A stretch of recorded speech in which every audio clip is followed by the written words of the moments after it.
আসসালামু আলাইকুম রাহমাতুল্লাহি ওয়া বারাকাতুহু। সম্মানিত দর্শক, শ্রোতা, দিনদার, ইমানদার ভাই এবং বোনেরা, আজকে আমরা জানব নফল রোজা রাখা এবং নফল রোজার কিছু গুরুত্বপূর্ণ ফজিলতের ব্যাপারে সংক্ষিপ্তভাবে আমরা কিছু জেনে নিব ইনশাআল্লাহ। কথাগুলোকে কেউ না টেনে পুরোপুরি ভিডিওটি কন্টিনিউ করে ধৈর্য সহকারে শুনে বুঝে আমল করার তৌফিক আল্লাহ রাব্বুল আলামিন আমাদের সকলকে দান করুন। ভিডিওটি শেষে একটি লাইক করে চ্যানেলটি নতুন হয়ে থাকলে সাবস্ক্রাইব করে পাশে থাকবেন। কথা না বাড়িয়ে মূল আলোচনার দিকে উদ্ধাপিত হচ্ছি ইনশাআল্লাহ। নফল রোজা, স্বেচ্ছায় রাখা রোজা হচ্ছে আল্লাহর সন্তুষ্টির উদ্দেশ্যে বাধ্যতামূলক রোজা ছাড়া যে কোনো দিন রোজা রাখা।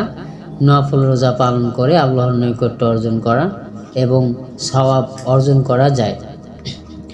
কিছু গুরুত্বপূর্ণ নফল রোজা সম্পর্কে আমি একটি একটি করে 4টি ধাপে আলোচনা করব, 4টি বিষয়। সকলে মনোযোগ সহকারে কথাগুলো শুনবো ইনশাআল্লাহ।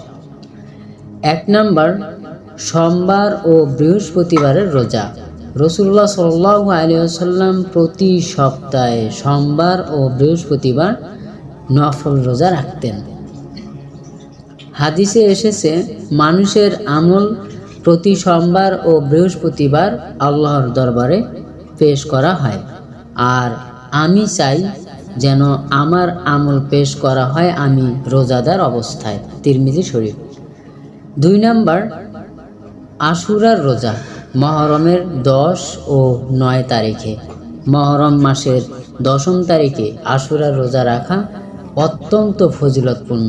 রাসূলুল্লাহ সাল্লাল্লাহু আলাইহি ওয়াসাল্লাম বলেন, আশুরার রোজার ব্যাপারে আমি আশা রাখি যে এটি অতীত 1 বছরের গুনাহ মাফ করে দিবে।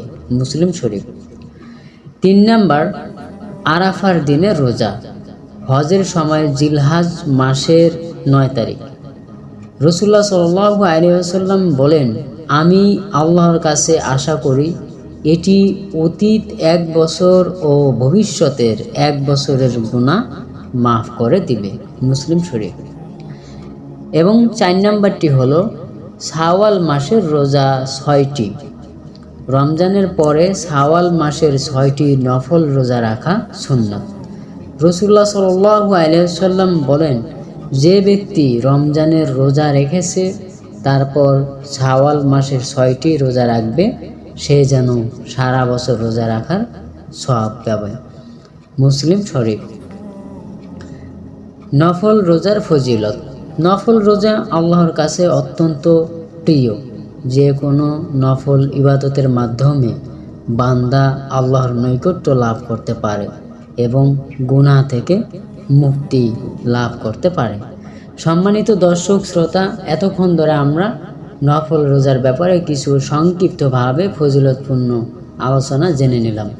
সকলে ভালো থাকবেন, সুস্থ থাকবেন। চ্যানেলটিতে নতুন হয়ে থাকলে চ্যানেলটি সাবস্ক্রাইব করে ভিডিওটি ভালো লাগলে একটি লাইক করবেন, সম্ভব হলে ভিডিওটি শেয়ার করে দিবেন। আসসালামু আলাইকুম রাহমাতুল্লাহি ওয়া বারাকাতুহু।